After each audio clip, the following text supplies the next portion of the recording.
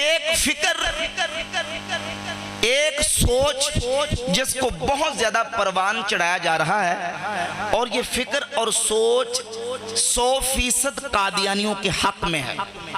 بلکہ خود مرزا قادیانی نے لکھا، اس کی جو کتابوں کا مجموعہ شائع ہوا ہے روحانی خزائن کے نام سے، جلد نمبر 20 کے اندر اس نے لکھا کہ اگر ہندوستان کے اندر یہ علماء، یہ مولوی نہ ہوتے تو ہندوستان کے اندر جتنے کلمہ پڑھنے والے لوگ ہیں یہ کب کا مجھے قبول کر چکے ہوتے۔ اگر لوگ مجھے قبول کرنے سے رکے ہوئے ہیں تو درمیان میں رکاوٹ علماء ہے۔ آج ہر بدعقیدہ اور فتنہ پرور اور فتنہ باز گروہ یا کوئی انفرادی طور پہ کوئی شخص اٹھتا ہے تو اس کا پہلا ٹارگٹ علماء ہوتے ہیں۔ علماء یہ دین کے وہ نمائندے ہیں۔ آج اگر عوام کے عقیدے اور ایمان کی حفاظت ہے اور ایمان اور عقیدہ عوام کا محفوظ ہے تو اس میں یقین جانیے کہ بہت بڑا حصہ دین کے علماء کا۔ قادیانیوں کا پہلا ہدف اور پہلا ٹارگٹ یہ ہے کہ عوام کو علماء سے دور کیا جائے، عوام کو علماء سے بدزن کیا جائے، اور ان کے مربیوں کی جو باقاعدہ تربیت ہوتی ہے، باقاعدہ کتابیں میرے پاس موجود ہیں، ان کتابوں کے اندر ان کی تربیت کا جو میتھڈ اور طریقہ لکھا ہوا ہے وہ یہ ہے کہ آپ نے سب سے پہلے عوام کو مولوی سے بدزن کرنا، مولوی سے متنفر کرو۔ جب تک اپنے محلے کے امام، خطیب، عالم کے ساتھ نوجوان اٹیچ رہے گا، متعلق رہے گا اور اپنی دینی رہنمائی اپنی عالم سے پوری کرتے رہے گا، کوئی بھی ایسا قادیانی ہو یا قادیانیوں کا اعلیٰ ہو یا قادیانیوں کا رسے گیر ہو یا قادیانیوں کے لیے نرم گوشہ پیدا کرنے والا ہو، اللہ کے فضل و کرم سے علماء اس کا تعاقب کر کے اس کا جواب بھی دیں گے اور عقیدہ حق واضح کر کے لوگوں کے سامنے بیان فرما دیں گے۔ اب سوال یہ پیدا ہوتا ہے، اب میں دو تین باتیں وہ کرنے لگا ہوں کہ دھوکہ کس طرح دیا جاتا ہے، فریب اور فراڈ کس طرح کیا جاتا ہے۔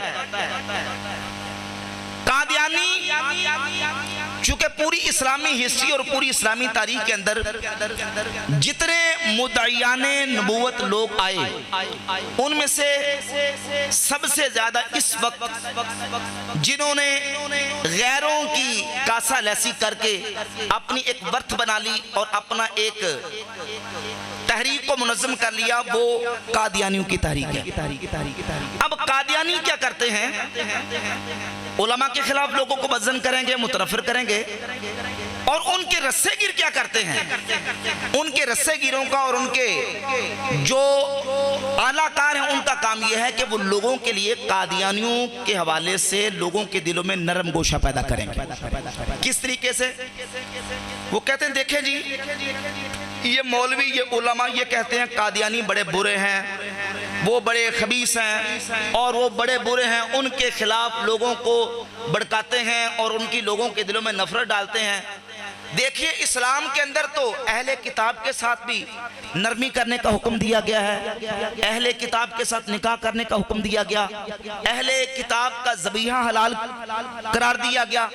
تو اسلام نے تو اہل کتاب جو کہ ہمارے نبی کو مانتے نہیں، توجہ کیجئے، ہمارے نبی کو مانتے نہیں، ہمارے قرآن کو مانتے نہیں، ہمارے اسلام کو نہیں مانتے، لیکن اس کے باوجود ان اہل کتاب کے ذبیحہ کو قرآن نے حلال قرار دیا، ان کی خواتین سے نکاح کرنے کو حلال قرار دیا گیا۔ تو قادیانی تو قرآن کو بھی مانتے ہیں، قادیانی تو بخاری مسلم کو مانتے ہیں، قادیانی تو ہمارے نبی کو رسول مانتے ہیں، صرف آخری نہیں مانتے۔ تو جب ہم اہل کتاب کے ساتھ اس طرح کا نرم رویہ اور ان معاملات کے اندر ان کے ساتھ کمپرومائز کر سکتے ہیں تو قادیانیوں کے ساتھ کیوں نہیں کر سکتے؟ لہذا ہمیں قادیانیوں کے ساتھ پیار کی پینگیں بڑھانی چاہیے، قادیانیوں کے ساتھ اپنا تعلق بڑھانا چاہیے اور ان کو محبت پیار کے ساتھ ان کے ساتھ رہنا چاہیے۔ یہ ایک سمجھے کہ جو قادیانیوں کے اعلیٰ کار ہیں وہ مسلمانوں کے دل کے اندر قادیانیوں کے بارے میں نرم گوشہ پیدا کرنے کی کوشش کرتے ہیں، لیکن یہ بات یاد رکھیں اسلام نے کفار کے مراتب کا فرق کیا ہے۔ وہ کہتے ہیں کہ گر فرق مراتب نہ کنی زندیق شبی، اگر تو فرق مراتب نہیں کرے گا تو زندیق ہو جائے گا۔ مراتب کا فرق ہے، اسلام نے ہر کافر کو ایک طریقے سے ٹریٹ نہیں کیا، ہر کافر کے الگ الگ اس کے اصول ہیں، اس کے ساتھ معاملات کے، اور اس کے ساتھ معاملات کرنے کے اسلام نے الگ الگ جو ہے نا وہ احکامات رکھے ہیں۔ بنیادی طور پر یہ سمجھیں کہ کافر کی دو قسمیں ہیں، ایک ہے کافر اصلی اور دوسرا کافر مرتد۔ کافر اصلی اور کافر مرتد، جہاں تک تعلق ہے کافر اصلی کا، میں اختصار کر دیتا ہوں۔ کافر اصلی وہ کافر جو اصلاً اسلام کو مانتا ہی نہیں، مسلمان ہے ہی نہیں، چاہے وہ اہل کتاب میں سے ہو، چاہے وہ یہودی ہو، عیسائی ہو، مجوسی ہو، ہندو ہو، سکھ ہو، کوئی بھی ہو، وہ کافر اصلی ہے۔ اور ایک ہے کافر مرتد۔ کافر مرتد کا مطلب یہ ہے کہ جو اسلام کا نام لے کر پہلے مسلمان تھا اور بعد میں وہ اسلام کو چھوڑ بیٹھا، یا اسلام کا نام لے کر ضروریات دینی میں سے کسی ضرورت دینی کا انکار کرے، وہ کافر مرتد ہوتا ہے۔ وہ کون سا کافر ہوتا ہے؟ کافر مرتد ہوتا ہے۔ ایک طرف عیسائی، یہودی، ہندو، سکھ، عیسائی جو اصلاً کافر ہے، اس کے اسلام کے ساتھ کوئی تعلق نہیں، اور ایک طرف وہ ہے جو اپنے آپ کو مسلمان کہہ رہا ہے، لیکن اپنے آپ کو مسلمان کہہ کے پھر وہ ضروریات دین میں سے کسی کا انکار کر رہا ہے۔ تو اسلام کے اندر سب سے بدترین کافر جس کافر کو کہا گیا ہے وہ کافر مرتد ہے، وہ کافر مرتد۔ صحیح بخاری کے اندر 6925 نمبر حدیث ہے، جس وقت مدینہ طیبہ کے اندر نبی کریم علیہ السلام کے وصال اقدس کے بعد کچھ قبیلے مرتد ہو گئے اور زکوٰۃ کا انکار کر دیا۔ انہوں نے کہا ہم نماز پڑھیں گے، روزہ رکھیں گے، حج کریں گے، پر زکوٰۃ نہیں دیں گے۔ جب زکوٰۃ کا انکار کیا کلمہ پڑھنے والوں نے، نماز پڑھنے والوں نے، حج کرنے والوں نے، روزہ رکھنے والوں نے، تو ابو بکر صدیق رضی اللہ تعالیٰ عنہ نے فرمایا لَأُقَاتِلَنَّ مَنْ فَرَّقَ بَيْنَ الزَّكَاةِ وَالصَّلَاةِ، جو نماز اور زکوٰۃ کے درمیان فرق کرے گا میں ابو بکر صدیق اس کے ساتھ قتال کروں گا۔ مدینہ کے اندر عیسائی بھی موجود تھے، یہودی بھی موجود تھے، لیکن یہودیوں اور عیسائیوں کے ساتھ قتال نہیں کیا، وہ ذمہ ہو کے رہ رہے تھے۔ لیکن جو اپنے آپ کو مسلمان کہہ کے ضروریات دینی کا انکار کر بیٹھے، صدیق اکبر نے ان کے خلاف تلوار نکالی، اور سارے صحابہ کا اجماع اور اتفاق ہوا کہ جو کلمہ پڑھ کے زکوٰۃ کا انکار کرتے ہیں اس کی فرضیت کے، وہ مسلمان کہلانے کے حقدار نہیں ہیں، اور ان کا علاج صدیق اکبر کی خلیفۃ المسلمین کی تلوار کرے گی۔ اور پھر ہوا، صحابہ نے ان منکرین زکوٰۃ کے خلاف جہاد کیا اور ان کے خلاف قتال کیا۔ یہ اس بات کی واضح دلیل ہے کہ ہر کافر کا حکم ایک جیسا۔ وہاں عیسائی بھی موجود تھے، یہودی بھی موجود تھے جو ذمہ ہو کے رہ رہے تھے، لیکن جو مرتد ہو گئے اسلام کا ان کے خلاف ڈیسیجن بہت سخت ہے۔ قادیانی صرف کافر نہیں، بلکہ قادیانی آپ جتنے دوسرے ممالک ہیں ان ممالک کے اندر ان کی عبادت گاہیں جا کے دیکھیں۔ پاکستان کے اندر تو 1974 کے آئین کے اندر قادیانیوں کو کافر ڈکلیئر کر دیا گیا۔ اب وہ اپنی عبادت گاہ کو مسجد نہیں کہہ سکتے، اس کے مینار نہیں بنا سکتے، اور اپنی اٹھک بیٹھک کو نماز نہیں کہہ سکتے۔ اپنی جتنی رسومات ہیں ان کو وہ نماز اور روزہ اور دیگر اسلامی جو ٹرمز اور اصطلاحات ہیں وہ استعمال نہیں کر سکتے۔ باہر جا کے دیکھیں، باہر کے ملکوں کے اندر وہ اپنے آپ کو مسلم شو کرتے ہیں اور اپنے آپ کو نعوذ باللہ اسلام کا نمائندہ شو کرتے ہیں۔ اسلام کا نام لے کے رسول اللہ صلی اللہ علیہ وآلہ وسلم کی ختم نبوت کے منکر ہیں، یہ مرتد ہیں، ان کا اسلام کے ساتھ کوئی تعلق نہیں، اور اسلام ان کے ساتھ نہ مسلمان کو معاملات کرنے کی اجازت دیتا ہے، نہ موالات کرنے کی اجازت دیتا ہے، نہ ان کے ساتھ یاری، نہ دوستی، نہ پیار، نہ رشتہ، نہ ناتا، نہ تعلق، نہ لین، نہ دین، نہ خرید و فروخت، بلکہ ان کے ساتھ اسلام معاملات و موالات دونوں کی نفی کرتا ہے، کیونکہ یہ کفار کی بدترین قسم ہے اور ان کا اسلام کے ساتھ کوئی تعلق نہیں۔ جہاں تک اس دھوکے کا تعلق ہے تو میں نے آپ کے سامنے بیان کر دیا کہ یہ کہنا کہ اسلام عیسائیوں اور یہودیوں کے والے سے نکاح کی بھی اجازت دیتا ہے، ذبیحے کی بھی اجازت دیتا ہے، تو وہ قاعدہ اور کلیہ ضابطہ وہ قادیانیوں پہ فٹ ہو سکتا نہیں۔ پھر ابھی دوسری بات یہ کہتے ہیں کہ ایک نیا مرزا نمبر 2 مرزا جیلمی، اس سے سوال کیا گیا تو پوچھا یہ گیا کہ قادیانی کافر ہیں، تو مرزا صاحب یہ بتائیں کہ قادیانی کیوں کافر ہیں؟ قادیانی کیوں کافر ہیں؟ ہر مسلمان جانتا ہے کہ قادیانی اس لیے کافر ہیں کہ وہ مرزا غلام قادیانی کو اپنا مذہبی پیشوا مانتے ہیں، چاہے ربوہ والے ہوں چاہے لاہور والے ہوں۔ ربوہ گروپ قادیانی یہ مرزا غلام قادیانی کو اپنا نبی مانتے ہیں، اور لاہوری گروپ یہ مرزا غلام قادیانی کو 14ویں صدی کا مجدد اور مسیح موعود مانتے ہیں۔ یہ اجماعی اور اتفاقی عقیدہ ہے کہ جو شخص ضروریات دین کا منکر ہے، ایسے ضروریات دین کے منکر کو کافر جاننا فرض ہے، اور ایسے کو جو کافر نہ مانے وہ خود مسلمان ہو سکتا۔ من شک فی کفرہ وعذابہ او توقف فی کفر وعذابہ فقد کفر، ایسے ضروریات دین کے منکر کو کافر جاننا ضروری اور فرض اور ضروری ہے، جو نہیں مانے گا مسلمان رہ سکتا۔ اب لاہوری گروپ ہو یا ربوہ گروپ، یہ دونوں کے دونوں گروپ وہ ہیں جو مرزا غلام قادیانی کو اپنا مذہبی پیشوا کم از کم ضرور مانتے ہیں، اور مرزا غلام قادیانی وہ مرتد ہے کہ جس کے ارتداد کے اوپر عرب و عجم کے پوری دنیا کے مسلمانوں کا اجماع اور اتفاق ہے۔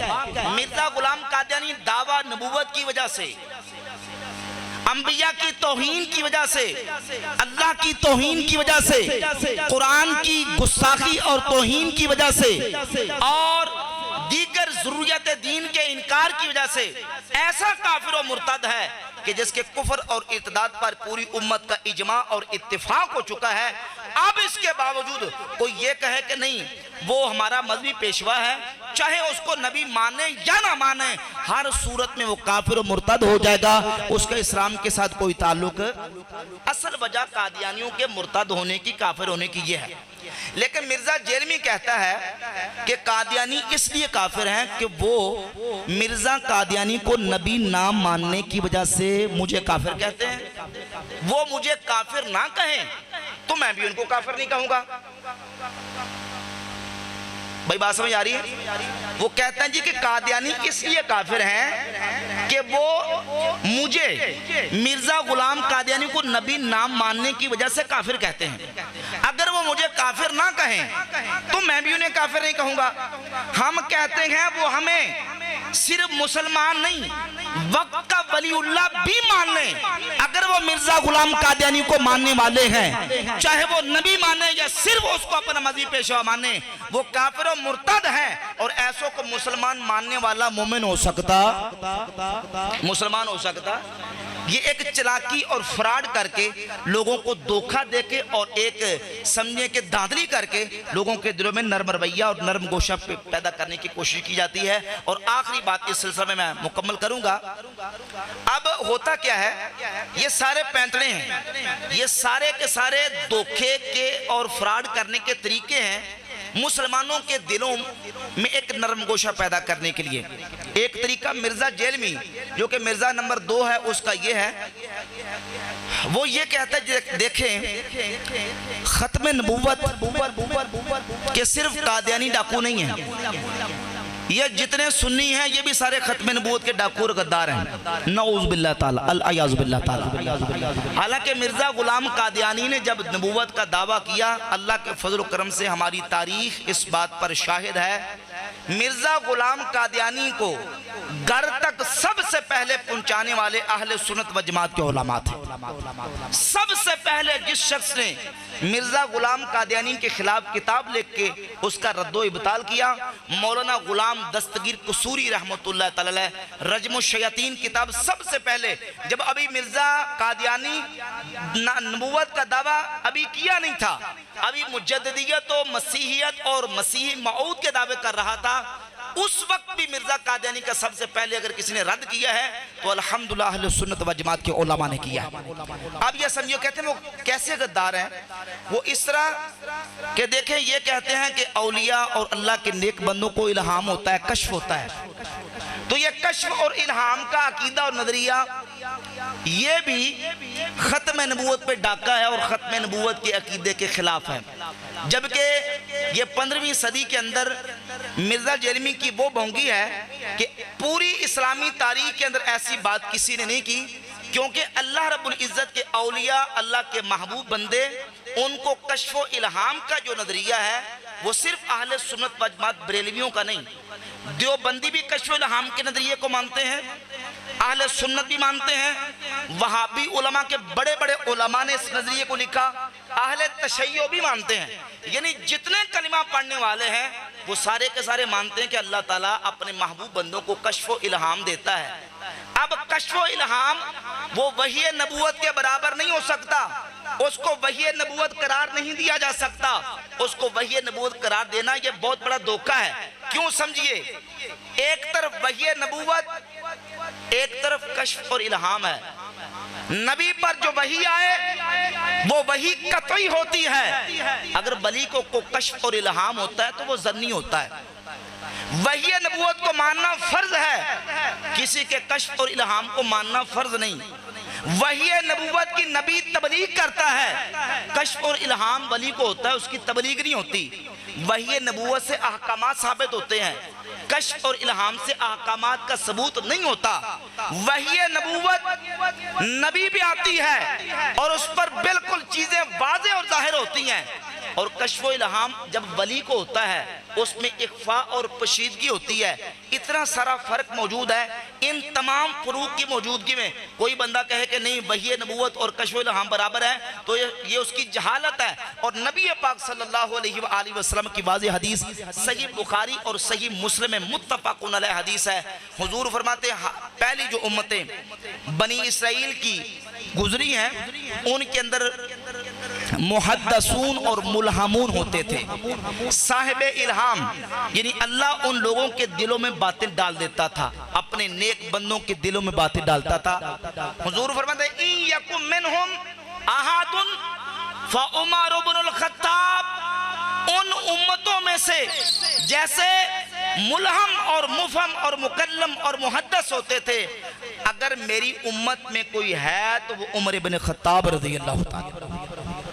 حضور نے خود فرما دیا کہ میری امت کے اندر عمر بن خطاب ہے۔ اب دیکھیے ہر بات کی تفصیل ہے، ہر بات کی ڈیٹیل ہے، کیونکہ جب بات کی جاتی ہے حدیث پڑھی جاتی ہے پھر اعتراض بھی ہوتا ہے، سوال بھی ہوتا ہے، اس کا جواب بھی دینا ہوتا ہے۔ الغرض ساری تفصیلات تو بیان نہیں ہو سکتی، مجھے جتنا ٹائم دیا گیا اگر اسی حدیث پر میں بات کروں تو 10-15 منٹ بات ہو سکتی ہے، لیکن میں اسی پر اپنی گفتگو کو مکمل کرتے ہوئے اپنی بات کا اختتام کرتا ہوں۔ چونکہ گفتگو کے بعد اشتہار پہ لکھا تھا کہ سوالات کا بھی مختصر سیشن ہوگا، کوئی دوست اگر کوئی چیز رہ گئی ہے یا سمجھتے ہیں کہ یہ ضروری بات آج کی اس سیمینار میں لوگوں کو پیغام کے طور پہ جانی چاہیے تو وہ سوال کر سکتے ہیں، انشاءاللہ میں جواب عرض کروں گا۔ جی کوئی دوست سوال کرنا چاہے تو مائک ان کے پاس آ جائے گا، وہ اپنی سیٹ پہ کھڑے ہو جائیں، مائک ان کے پاس آئے گا، پھر مفتی صاحب سے سوال کرنے اور مفتی صاحب عقیدہ ختم نبوت کے حوالے سے یا میری گفتگو کے حوالے سے یا اوورال کوئی اور دوست کوئی سوال کوئی کرنا چاہتا ہے عوامی لوگوں میں سے تو کوئی سوال دوست کر سکتے ہیں، چونکہ اشتہار پہ لکھا ہوا تھا کہ بعد میں مختصر سوالات کی نشست ہوگی۔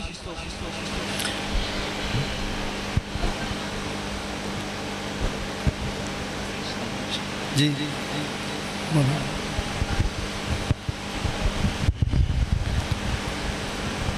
السلام علیکم ورحمۃ اللہ۔ جی وعلیکم السلام۔ صاحب یہ ایک سوال نہیں ایک وضاحت کے طور پہ عرض کرتا ہوں کہ ہمارے جو ملکی ادارے ہیں ان میں اس فتنے کے اس جو بڑھتا ہوا فتنہ ہے اس کو روکنے کے لیے کیا کیا اقدامات ہونے چاہیے، اور ایک عام مسلمان جو سادہ مسلمان ہے وہ اس فتنے سے بچنے کے لیے کیا کیا تدابیر اختیار کرے؟ کس فتنے سے؟ یہ قادیانی جو ختم نبوت پہ ڈاکہ ڈالنے والے ہیں، ان کے خلاف جو ہے وہ کیا تدابیر اختیار کر سکتا ہے اور اپنے بچاؤ کے لیے کیا کر سکتا ہے؟ جی بالکل، عوامی سطح پہ ہمارے نوجوانوں کو بالخصوص ان کا ایمان اور عقیدہ بچانے کے لیے سب سے پہلے تو اویئرنس ہے، آگاہی ہے، علم ہے، اور قادیانیوں کے جتنے اوچے ہتھ کنڈے ہیں، ان کے جتنے عزائم ہیں ناپاک، ان سے اپنے نوجوانوں کو آگاہ کیا جائے اور ان کو اس سلسلے میں جو نا وہ علم دیا جائے، ایڈوکیٹ کیا جائے اور بتایا جائے کہ قادیانیوں کے جو نا وہ کتنے ناپاک عزائم ہیں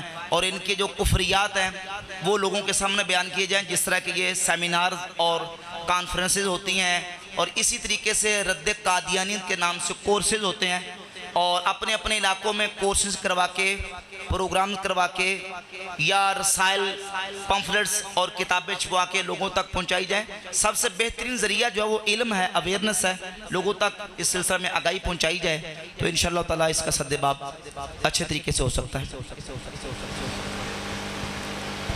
جی کوئی اور دوست؟ وہ پیچھے ہیں جی مولانا صاحب۔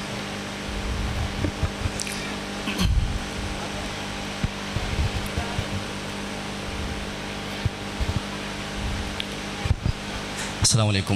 وعلیکم السلام۔ مفتی صاحب آپ سے گزارش یہ ہے کہ آپ نے مرزا جیلمی کا نام لیا ہے، جی جی، تو وہ بارہا مرتبہ ایک ہی بات اٹھاتا ہے، وہ چشتی رسول اللہ کی، برائے کرم اس کی وضاحت فرما دیں۔ اس کا بھائی میں نے تفصیل کے ساتھ جواب دیا ہے، اور پورا میرا لیکچر ایک نہیں دو نہیں کئی اس پر بیانات ہیں، ابھی ایک پوڈ کاسٹ ہوا ہے اس میں نے پوری تفصیل کے ساتھ اس کی وضاحت کی ہے کہ اس طرح کے جو واقعات آتے ہیں ہمارا منہج سمجھیں۔ ہمارا اہل سنت کا جو منہج ہے وہ ہے سب سے پہلے قرآن، پھر حضور کا فرمان، امت کا اجماع، قرآن، سنت، اجماع امت، اور اس کے بعد اگر کوئی بات قرآن کے خلاف آتی ہے، سنت کے خلاف آتی ہے، اجماع امت کے خلاف آتی ہے تو اس بات کو ہم ردی کی ٹوکری میں ڈالتے ہیں۔ وہ ہمارا عقیدہ اور نظریہ، ہمارے علماء کا اجماعی موقف۔ اگر کوئی اہل سنت کا عالم بھی ہو اور اس کا کوئی شاذ اور منفرد موقف اجماع اور جمہور کے خلاف ہو تو ہم اس کو بھی ماننے کے لیے اور تسلیم کرنے کے لیے تیار نہیں ہیں۔ چاہے جائے کہ اس طرح کا کوئی الہاقی واقعہ، جو جھوٹا واقعہ جس کا جھوٹا ہونا میں نے دلائل کے ساتھ ثابت کیا کہ یہ جو واقعہ حضرت خواجہ معین الدین حسن اجمیری رحمۃ اللہ کے بارے میں ان کی طرف منسوب کیا جاتا ہے، یہ جن جن کتابوں کے اندر واقعہ آیا ان کتابوں کے اندر اس واقعے کا انتساب بھی مختلف لوگوں کی طرف ہے۔ ایک کتاب کے اندر اس واقعے کا انتساب خواجہ معین الدین اجمیری رحمۃ اللہ کی طرف ہے، دوسری جگہ پہ اس کا انتساب خواجہ یوسف چشتی کی طرف ہے، اور خود یہی مرزا جیلمی اپنے پمفلٹ کے اندر اس کا انتساب حضرت خواجہ بختیار کاکی رحمۃ اللہ کی طرف کر رہا ہے۔ ایک واقعہ اور انتساب تین لوگوں کی طرف ہو رہا ہے، اور پھر وہ واقعہ اس کے اندر یہ بات بھی موجود ہے کہ ان کے اوپر جو ہے وہ ایک کیفیت تاری تھی اور اس کیفیت کی حالت میں ان سے اس طرح کا معاملہ سرزد ہوا۔ تو اس طرح کی جو باتیں ہوتی ہیں نہ تو وہ ہمارا عقیدہ ہے اور نہ ان چیزوں کو ہم اپنا نظریہ بناتے ہیں۔ ہم یہ نظریہ رکھتے ہیں بلکہ اعلیٰ حضرت امام اہل سنت امام احمد رضا خاں محدث بریلی رحمۃ اللہ تعالیٰ علیہ نے فتاوی رضویہ شریف میں بالکل صریح اور واضح انداز میں یہ لکھا ہے کہ من قال انا رسول اللہ او قال بالفارسیت من پیغمبرم، فرماتے ہیں جو عربی میں یہ کہے کہ انا رسول اللہ، یا یہ کہے فارسی میں کہے کہ من پیغمبرم، میں پیغمبر ہوں، اور اس سے مراد اس کی یہ ہو کہ میں پیغام لانے والا ہوں، یہ جملہ بولنے کی تب بھی اجازت نہیں ہے، فرماتے ہیں تب بھی وہ کافر ہو جائے گا، وہ کلمہ پڑھ کے دوبارہ مسلمان ہو، اس کو اتنا کہنے کی بھی اجازت ہے۔ حالانکہ فارسی میں پیغمبر کا معنی پیغام لانے والا، رسول کا معنی قاصد بھی ہے، لیکن رسول اللہ اپنے آپ کو کہے تو اس کے کہنے کی بھی اجازت نہیں ہے۔ اور اس طرح کے جو واقعات صوفیہ کی کتابوں کے اندر الہاقی ہوتے ہیں ہم ان کو ڈینائی کرتے ہیں، اس کی نفی کرتے ہیں، اس کو ہم کبھی بھی تسلیم کرنے کے لیے تیار نہیں ہیں۔ بلکہ دیکھیے حدیث کی کتابیں بیسیوں نہیں سینکڑوں احادیث معتبر اور مستند کتابوں کے اندر وہ موجود ہیں جو سند کے ساتھ ہوتی ہیں۔ محدث یہ کہتا حدثنا فلان عن فلان عن فلان عن فلان عن رسول اللہ صلی اللہ علیہ وآلہ وسلم، حدیث پوری سند اور پورے چین کے ساتھ ہوتی ہے، لیکن اس کے باوجود اس کے اندر ایک راوی ایسا ہوتا ہے جو جھوٹا ہوتا ہے، اس جھوٹے راوی کی وجہ سے وہ روایت جھوٹی، فیبریکیٹڈ، جعلی اور موضوع قرار پاتی ہے۔ حدیث کی کتابوں کے اندر ایسی جھوٹی حدیث آ جائے تو ہم اس کو کہتے ہیں حدیث جھوٹی ہے، اور اس جھوٹی حدیث کے مطابق عقیدہ بنایا جا سکتا؟ جھوٹی حدیث سے کتابوں کے اندر ہے کہ نہیں؟ حدیث کی کتابوں کے اندر ہے۔ جب حدیث کی کتابوں کے اندر جھوٹی حدیث آئیں تو ہم ان کو قبول نہیں کرتے، تو تصوف کی کتابوں کے اندر اس طرح کے جھوٹے واقعات اگر آئیں تو ان کو ہم قبول نہیں کرتے۔ ٹھیک ہے جی، اس کا جواب میں نے تفصیل کے ساتھ دیا، اگر میرا نام لے کے یوٹیوب پہ تو پھر ساتھ اس کو لکھ دیں تو انشاءاللہ وہ کھل جائے گا۔ جی وہ السلام علیکم۔ وعلیکم السلام ورحمۃ اللہ۔ مسلمان لڑکا ہے اور قادیانی لڑکی ہے، ہاں جی، ان کا نکاح ہو گیا، کافی عرصے کے بعد پتہ چلا اور بچہ بھی ہو گیا۔ یا قادیانی لڑکا تھا، مسلمان لڑکی تھی، 1-2 سال کے بعد پتہ چلا کہ یہ قادیانی تھا، بچہ ہو گیا، اب بچے کا کیا بنے گا اور نکاح کا کیا بنے گا؟ پہلی بات تو یہ ہے کہ قادیانی کا مسلمان لڑکی کے ساتھ یا قادیانی لڑکی ہو اور مرد مسلمان ہو، نکاح سرے سے ہوتا ہی نہیں ہے، باطل ہے، سرے سے نکاح نہیں ہوتا۔ نکاح ہی نہیں ہوا جب، تو ان کا آپس میں جو معاملہ ہوا، ازدواجی معاملہ جو ہوتے میاں بیوی کے، جو ان کا آپس میں ہوا وہ بالکل حرام اور زنا ہوا، اور اس کے نتیجے میں جو اولاد پیدا ہوگی وہ بھی ولد الزنا ہوگی۔ اب اگر وہ توبہ کر لیتے ہیں سچے دل سے، وہ توبہ لڑکی ہے یا لڑکا ہے توبہ کر لیتے ہیں سچے دل سے، پکی توبہ تو نصوحہ، تو اب وہ نئے سرے سے دوبارہ نکاح کریں گے، اور باقی جو ان کی اولاد اس حالت میں ہوئی ہے وہ اولاد ولد الزنا ہی ہوگی۔ ٹھیک ہے، لڑکی ہو یا لڑکا ہو، جانبین میں سے۔ جی ہاں جی جی مائک ادھر دیں جی۔ جی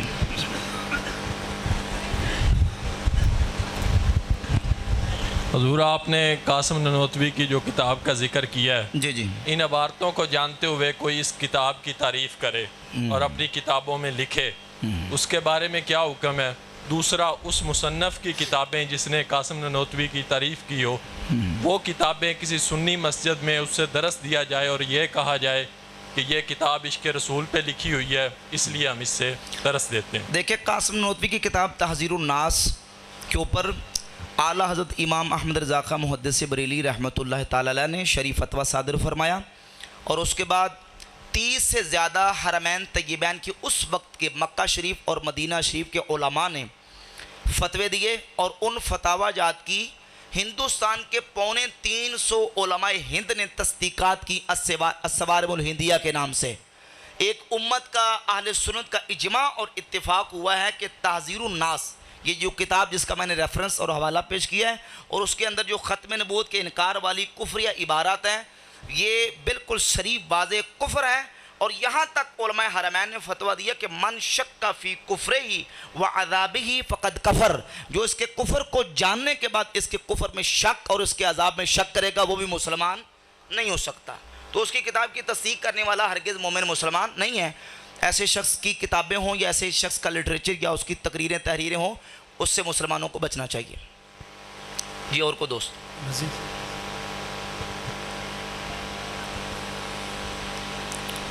جزاکم اللہ خیرہ جی، تمام دوستوں کی تشریف آوری کا، اور بالخصوص محترم ٹھیکیدار شہزاد علی صاحب اور ان کے ساتھ جملہ دوست آئے، دیگر جن دوستوں کے میں نام نہیں لے سکا، اور بالخصوص دوران بیان صدر العلماء مجاہد اہل سنت قائد اہل سنت حضرت علامہ مولانا مفتی محمد سعید احمد رضوی صاحب قادری رضوی، آپ تشریف لائے، تہہ دل سے مشکور ہوں۔ اپنی اپنی سیٹوں پہ کھڑے ہو کے درود و سلام پڑھی اور ساتھ میں یہ اعلان سماعت کیجئے۔ یہ مختصر سا رسالہ ہے، حضرت علامہ مولانا شرافت علی قادری رضوی صاحب آپ نے اس کو نشر کیا ہے، آپ سارے حضرات یہ بھی ضرور یہاں سے وصول کر سکتے ہیں۔ آپ صلاۃ و سلام پڑھیے۔ مصطفیٰ جان رحمت پہ لاکھوں سلام، شمع بز میں ہدایت پہ سلام، شمع بز میں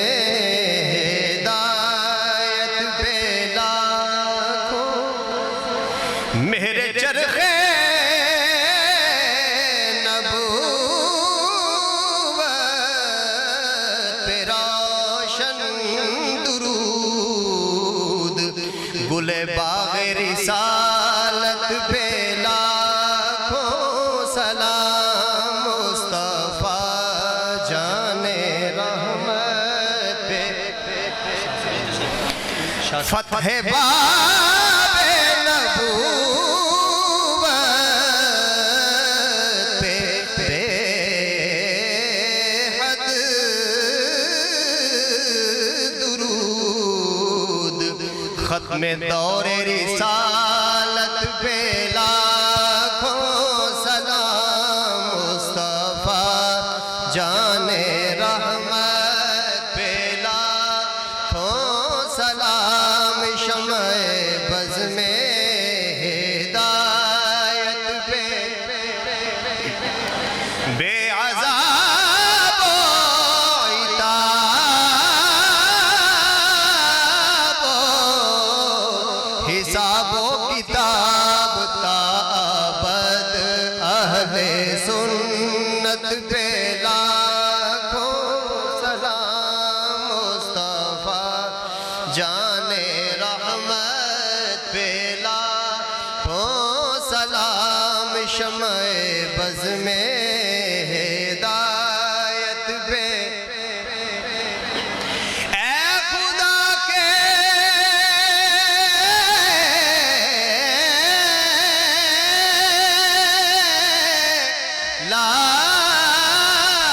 لاڈلے پیارے رسول یہ سلام عاجزانہ ہو قبول۔ جزاک اللہ خیر۔ سارے حضرات اپنی اپنی جگہ پہ تشریف رکھیے کیونکہ نماز کا وقت بھی ہے اور اللہم صلی علی سیدنا و مولانا محمد معدن الجود والکرم وآلہ وبارک وسلم۔ مولا کریم، آج کی جو محفل پاک ہوئی تاجدار ختم نبوت سیمینار، اول تا آخر جو بھی کارہائے خیر ہوئے تلاوت کلام پاک سے لے کر خطابات تک، مولا اپنی پاک بارگاہ میں قبول فرما۔ یا اللہ پاک اپنے حبیب کریم صلی اللہ تعالیٰ علیہ وآلہ وسلم کے فیض تمام مجلس کا ثواب حضور کے والدین کریمین طیبین طاہرین، آپ کی ازواج پاک، آپ کی اولاد پاک، پاک شہزادیاں، پاک شہزادے، صحابہ کرام، تابعین، تبع تابعین، اولیاء کاملین رضی اللہ تعالیٰ عنہ مجمعین، سب کی بارگاہوں میں پیش کرتے ہیں، قبول و منظور فرما۔ سیدنا آدم علیہ السلام سے لے کے آج تک جتنے مسلمان مرد عورت حاضر غیب چھوٹے بڑے اس کائنات سے رخصت ہوئے سب کو عطا فرما۔ سیدنا امام اعظم حضور غوث اعظم مجدد اعظم محدث اعظم نائب محدث اعظم ہم سب کے باء و اجداد مشائخ اعظام، یا اللہ پاک جو بھی اہل سنت و جماعت اکابرین دنیا سے رخصت ہوئے، یا اللہ سب کو اس کا ثواب عطا فرما۔ بالخصوص یا اللہ پاک جتنے احباب نے اس محفل کو سجانے میں دام دل میں سخن قدمے جیسے بھی حصہ لیا، اپنے حبیب کریم صلی اللہ تعالی وسلم کے طفیل اپنی پاک بارگاہ سے ان کو اجر عطا فرما۔ یا اللہ عقیدہ ختم نبوت کے تحفظ کے لیے ہمارے اکابرین نے جو قربانیاں دیں، جتنے بھی عقیدہ ختم نبوت کے لیے مجاہدین میدان عمل میں اترے، جو شہدائے عقیدہ ختم نبوت ہیں، یا اللہ سب کے درجات بلند فرما اور ہم سب کو وہی جذبہ ایمانی ذوق شہادت جذبہ ایمانی نصیب فرما۔ مولا تعالی ہمارے علماء کی خیر فرما، بالخصوص محقق اسلام حضرت علامہ مفتی محمد راشد محمود صاحب رضوی، یا اللہ ان کی عمر میں عمل علم صحت میں بے شمار برکتیں عطا فرما۔ یا اللہ یہ ہمارا سرمایہ ہے، اپنے حبیب کریم کا صدقہ ہمارے سرمایہ کی حفاظت فرما۔ یا اللہ پاک اپنے حبیب کریم صلی اللہ تعالی وسلم کے طفیل جتنے بھی علماء کرام، سادات کرام اور احباب اہل سنت، یا اللہ پاک اور عوام اہل سنت اس پروگرام میں شریک ہوئی، یا اللہ سب کو اجر و ثواب عطا فرما۔ معاونین کو جزائے خیر عطا فرما۔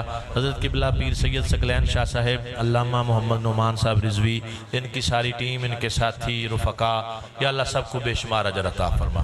صلی اللہ تعالی علی خیر خلقہ محمد وعلی آلہ واصحابہ اجمعین برحمتک یا ارحم۔